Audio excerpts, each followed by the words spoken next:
sifat yang kita wajib miliki bagi orang beriman agar kita tetap berada di jalan Allah, ridho rahmat Allah akan hadir di tengah-tengah kita. Maka yang ketiga adalah matinul khuluq. Matinul khuluq. Apa matinul khuluq? Memiliki akhlak yang kokoh, akhlak yang kuat, saudara. Akhlak yang kuat ini maksudnya apa? Karena Rasulullah Shallallahu Alaihi Wasallam diutus ke muka bumi ini untuk apa? Menyempurnakan akhlak. Innama bu'ithu liutammima makarimal akhlak. Sesungguhnya aku diutus untuk menyempurnakan akhlak. Jadi orang yang beriman mesti kuat akhlaknya. Akhlak yang sesuai dengan ajaran Rasulullah. Sesuai dengan ajaran Nabi. Karena Nabi tidak akan pernah bisa diragukan lagi tentang akhlaknya. Bahkan sampai Allah mengagungkan akhlak Rasulullah Sallallahu Alaihi Wasallam. Wa innaka la'ala khuluqin azim. Sesungguhnya engkau Muhammad benar-benar memiliki akhlak yang agung. Bahkan sampai Siti Aisyah radhiyallahu anha, beliau pernah ditanya oleh sahabat Nabi, ya, oleh sahabatnya, ya Ummul Mukminin, wahai ibunya orang-orang beriman, aku ingin tahu tentang akhlak Rasulullah. Pada waktu beliau hidup, aku tidak menjumpainya, aku tidak melihatnya. Maka saat ini aku bertanya kepada engkau, apa akhlak Rasulullah itu? Bagaimana akhlak Rasulullah itu? Aisyah nggak banyak bicara, saudara. Aisyah nggak banyak bicara. Cukup perkataan Aisyah itu adalah khuluquhul Quran. Akhlaknya Nabi itu adalah Al-Quran. Jadi ketika kau membaca Al-Quran, memahami Al-Quran, kau sedang mempelajari akhlak-akhlak Rasulullah Sallallahu Alaihi Wasallam. Rasul adalah orang yang paling khusyuk di dalam salatnya. Rasul adalah orang yang paling agung akhlaknya. Rasul adalah orang yang paling berderma, yang paling ahli sedekah, yang paling ahli tahajud, yang paling ahli di dalam taat. Rasul adalah manusia yang selalu jujur, sehingga beliau mendapatkan gelar Al-Amin di waktu muda. Saking jujurnya beliau. Bahkan beliau tidak pernah menyimpan kedustaan di aura wajah dan hatinya. Itulah akhlak Rasulullah. Dan kalau kita hitung semua, tidak akan pernah bisa kita menghitung akhlak yang begitu besarnya. Maka di saat kau baca Al-Quran, kau pahami Al-Quran, berarti kau telah sedang memahami dan mempelajari akhlak Rasulullah Sallallahu Alaihi Wasallam. Jadi, matinul khuluq ini sifat bagi orang beriman harus punya. Akhlak kepada Allah diajarkan oleh Rasulullah. Akhlak kepada orang tua diajarkan oleh Rasulullah. Akhlak kepada guru diajarkan oleh Rasulullah. Akhlak kepada tamu, akhlak kepada tetangga, akhlak kepada binatang, semua diajarkan. Bayangkan, saudara. Karena itu semua menyangkut perihal sesuatu yang dapat mendatangkan rahmat, ridho dari Allah untuk kalian. Tuh, diajarkan, saudara. Makanya akhlak ini boleh dibilang posisi tingkatannya, Pak, dia lebih tinggi ketimbang ilmu. Akhlak. Iya. Kok bisa begitu? Iya. Dia lebih tinggi posisinya ketimbang ilmu. Kenapa? Karena kalau orang sudah berakhlak, maka ketika dia diajarkan untuk ilmu, mendapatkan ilmu itu mudah. Dia mudah, saudara, untuk mendapatkan ilmu. Makanya Rasulullah diutus menyempurnakan akhlak dulu. Baru di situ kalau orang sudah mampu, akhlaknya sudah bagus, ilmu gampang didapat, saudara. Tapi ketika orang itu, ilmu yang dicari, akhlaknya belakangan, biasanya cenderung ketika dia dapat ilmu, cenderung sombong, saudara. Banyak orang-orang yang udah dapat ilmu, merasa paling benar. Lantaran akhlaknya dia nggak pelajari. Tapi kalau dia sudah mempelajari lebih dulu akhlak, mendapatkan ilmu, semakin tawadu. Itulah yang disebut dengan ilmu padi. Semakin berisi, semakin runduk. Itulah akhlak. Itulah orang berilmu dan berakhlak. Tapi ada orang yang berilmu saja tidak berakhlak. Dia hanya mengedepankan ilmu-ilmu yang dicarinya, sementara akhlak dia lupakan. Maka banyak orang-orang punya ilmu, tapi sombong. Na'udzubillah summa na'udzubillah. Jangan sampai kita termasuk orang yang macam itu. Kita tinggalkan itu. Nah, makanya matinul khuluq ini penting, saudara. Ya, memiliki Akhlak yang kuat itu penting. Akhlak yang bagus gitu penting. Akhlak yang kokoh itu penting. Nah, ya, itu sifat yang keberapa? Sifat yang ketiga. Berikutnya, sifat yang wajib kita miliki sebagai mukmin agar diri kita tetap mendatangkan ridho, istiqomah di jalan Allah. Yang keempat adalah qawiyul jismi. Qawiyul jismi. Apa qawiyul jismi? Kekuatan jasmani. Jadi Islam itu mengajarkan supaya badan kita itu kuat, sehat. Jasmani kita kuat.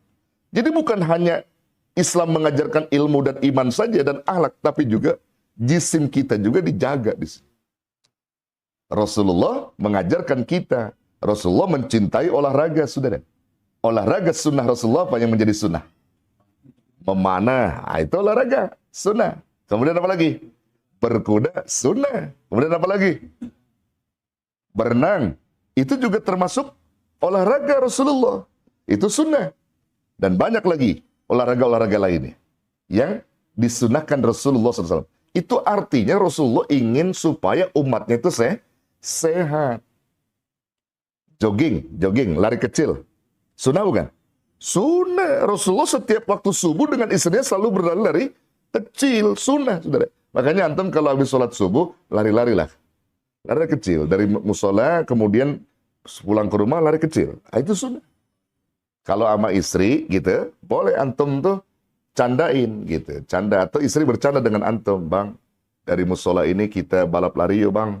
Siapa yang menang, nanti dia yang digendong, misalnya gitu. Boleh? Boleh. Karena Siti Aisyah juga pernah bercanda, pernah melakukan hal itu kepada Rasulullah. Ya. Kata Siti Aisyah, wahai suamiku Rasulullah, boleh nggak kita balap lari gitu? Ya, boleh kata Rasulullah. Tapi ingat Rasul, siapa yang kalah, nanti dia yang menggendong. Oh gitu? Iya, boleh silakan. Nah inilah, Rasulullah mulai berlari dengan Aisyah, balap lari dengan istrinya. Ya, kira-kira kalau menurut logika yang menang Rasul apa istrinya? Kira-kira logika kita, Rasul, laki-laki dong yang menang, betul? Tapi Rasulullah mengalahkan dirinya sendiri. Karena nggak mungkin kalau Rasulullah menang nanti Aisyah yang gendong. Nggak mungkin, betul nggak? Itulah akhlak saudara. Ini mentang-mentang begitu, nih laki dia paling dulu gendong gua. Dan salah, nggak boleh mentang-mentang begitu, lakinya gendong mak. Nih bapak menang. Ya nggak mau ngancem namanya. Kalau Rasul nggak udah tahu fitrahnya wanita itu nggak mungkin dia menggendong laki-laki. Laki-laki yang mesti gendong perempuan. Maka saat itulah Rasulullah kalah, aku kalah, wahai istriku. Rasul kalah, ya suamiku kalah, kau harus gendong. Iya, memang Rasul maunya begitu gendong. Gak mungkin Rasul digendong oleh Aisyah istrinya, begitu. Maka boleh antum nanti berlari sama istri antum tuh, habis sholat subuh gitu. Begitu lari, sandungin aja terus, kesandung lagi, begitu. Sampai rumah bengkak kaki ente gitu. Ya, saudara yang dirahmati Allah. Nah, ini menjadi catatan nih. Ya, artinya disitulah sunnah-sunnah Rasulullah SAW. Jadi yang dikatakan tadi apa? Qawiyul jismi itu penting. Memiliki kekuatan jasmani itu sangat penting, saudara. Ya, jadi sehat. Kalau bahasa apa? Kita dulu waktu sekolah sering mendengar kalimat apa itu? Kalimat apa? Di dalam tubuh yang sehat terdapat jiwa yang kuat apa? Mensana enkor poresano, begitu ya. Di dalam tubuh yang sehat terdapat jiwa yang kuat ya, yang kuat. Ya, mensana enkor foresano. Bahasa apa itu? Nggak, dulu waktu sekolah ente bahasa apa itu? Samsakerta ya. Mensana enkor foresano gitu ya. Di dalam tubuh yang sehat terdapat jiwa yang kuat. Itu ternyata kalimat itu sebenarnya Rasulullah udah mengajarkan gitu. Udah mengajarkan. Jadi tubuh kita harus kuat. Bahkan sampai dikatakan apa dalam hadis? Coba dalam hadis. Dalam hadis sahih, Nabi pernah menyebutkan apa? Al-mu'minul qawiyyu khairun minal mu'minid dha'if wa fi kulli khair. Orang mukmin yang kuat jauh lebih bagus kata Nabi daripada orang mukmin yang lemah. Wa fi kulli khair. Sekalipun keduanya itu berada di dalam kebaikan. Orang mukmin yang kuat bagus, orang mukmin yang lemah juga bagus. Yang penting mukminnya. Tapi kalau dibandingkan lebih bagus lagi mukmin yang kuat, mukmin yang sehat jasmaninya, sehat rohaninya, sehat pikirannya. Wah, subhanallah, luar biasa. Kita menginginkan hal yang demikian, saudara. Betul? Iya, maka itu penting sifat yang keempat ini kita miliki yang disebut dengan qawiyul jismi. Ya, memiliki kekuatan jasmani. Penting itu. Makanya sahabat Rasul itu gagah-gagah, saudara. Karena semuanya punya kekuatan jasmani gitu ya. Jadi kalau kita ceritakan ini banyak sekali, saudara. Ya, makanya saya ambil simpel saja supaya cepat di sini ya, supaya cepat. Nah, saudara yang dirahmati Allah, berikutnya adalah sifat yang wajib kita miliki agar ridho, rahmat, maghfirah Allah, bahkan kita berada istiqomah di dalam jalan Allah. Yang kelima adalah musaqaful fikri. Musaqaful fikri. Musaqafu itu artinya musaqaful fikri itu artinya intelek di dalam berpikir, atau bahasa saya supaya gampang dicerna, berpikir positif lah begitu ya, berpikir positif. Jadi pikiran-pikiran itu harus positif, saudara. Jangan banyak suudzon, banyak husnudzon. Intelek dalam berpikir itu, orang mukmin dituntut untuk pintar, saudara, untuk cerdas. Orang mukmin itu jangan bodoh, jadi orang mukmin harus cerdas. Jadi berpikir, jadi fikir itu luar biasa, saudara. Dalam agama itu, dalam Quran, kalimat kata-kata fikrun itu banyak dibahas oleh Allah. Ya, sampai Allah kan mengungkapkan ketika menceritakan tentang sesuatu yang kaitannya dengan apa? Dengan iman, dan juga kaitannya dengan ibadah, dengan kekuasaan Allah. Mesti Allah akan menyebut dengan apalah tatafakkarun. Ya, kenapa kamu tidak berpikir? Ketika Allah menceritakan tentang hak ciptanya gitu ya, begitu besar hak cipta Allah, lalu di penghujungnya Allah katakan apalah tatafakkarun. Kenapa kamu tidak memikirkan itu semua? Ya, Allah menciptakan langit dan bumi, maka saat itu juga Allah menguji pikiran kita. Kenapa kamu tidak berpikir? Orang mukmin harus punya pikiran yang kuat, ya, pikiran yang intelek. Makanya sampai disebutkan oleh Sayyidina Ali apa? Kata Sayyidina Ali, al-fikru sirajul qalbi. Berpikir itu merupakan lenteranya hati, cahaya hati, kata Sayyidina Ali. Ya, fa idza zahabat fala idha'atalah. Apabila tidak ada cahaya hati, ya, tidak ada lentera hati, ya, tidak ada kalimat berpikir, maksudnya tidak ada kalimat berpikir di hati setiap manusia, maka akan hilang sinar di dalam hatinya. Jadi kalau orang udah nggak punya pikiran, saudara, nggak pernah berpikir positif, maka hatinya pun akan gelap, saudara. Dia nggak pernah pikir tentang sesuatu kebenaran-kebenaran dari Allah Subhanahu wa Ta'ala. Jadi penting kita memiliki sifat yang disebut dengan musaqaful fikri. Artinya intelek di dalam berpikir atau berpikir positif, begitu ya. Nah, itu yang kelima. Kemudian yang keenam, saudara, sifat yang mesti kita miliki sebagai mukmin, ya, adalah mujahadatul linnafsihi. Mujahadatul linnafsih. Apa maksudnya? Mujahadah itu artinya berjuang. Ya, berjuang melawan hawa nafsu. Ah, ini penting, saudara. Berjuang melawan hawa nafsu ini penting sekali. Kenapa? Karena di dalam ajaran agama kita, itu nafsu dibagi tiga. Nafsu ada tiga. Pertama disebut nafsu amarotum bisu. Amarotum bisu. Amarah itu artinya amarotum bisu, nafsu yang selalu memerintahkan manusia untuk berbuat jahat. Yang kedua adalah nafsu lawamah. Nafsu apa? Lawamah.